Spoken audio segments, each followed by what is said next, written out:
What you see here is $10,000 on the table.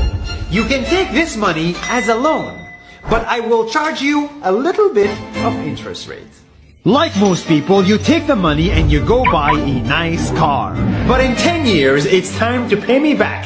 And because of interest rates, now you owe me $20,000 and not 10. You will say, I don't have money to give you.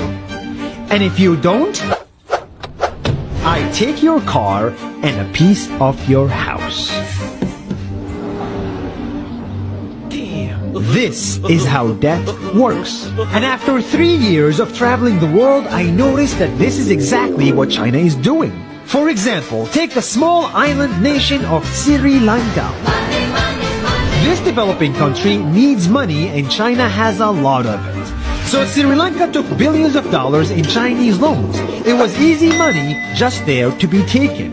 And with that, they built skyscrapers, highways, airports, and shipping ports. The country grew and prospered. But few years later, this easy money came with interest rates, and Sri Lanka was so much in debt that it couldn't pay back China its money. And the only way out was to give China control of what they had built. In other words, Sri Lanka lost a piece of its home to China because of debt. This is the Chinese money trap. And it's a real thing I saw all over the world. In Papua New Guinea, I saw $2 billion in loans given by the Chinese to build skyscrapers, infrastructures, and ports. But there is no way this remote developing country can pay it back or its interest rate. And the only way out is to give China control of the country.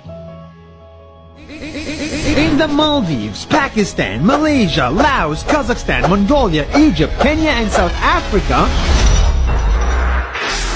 the same thing is happening, and many countries are struggling to pay back Chinese loans. If you look closely, all these infrastructure projects like highways, ports, and bridges connect to China through the sea or through the land to form something far bigger, far more powerful than just a bridge, a new Silk Road.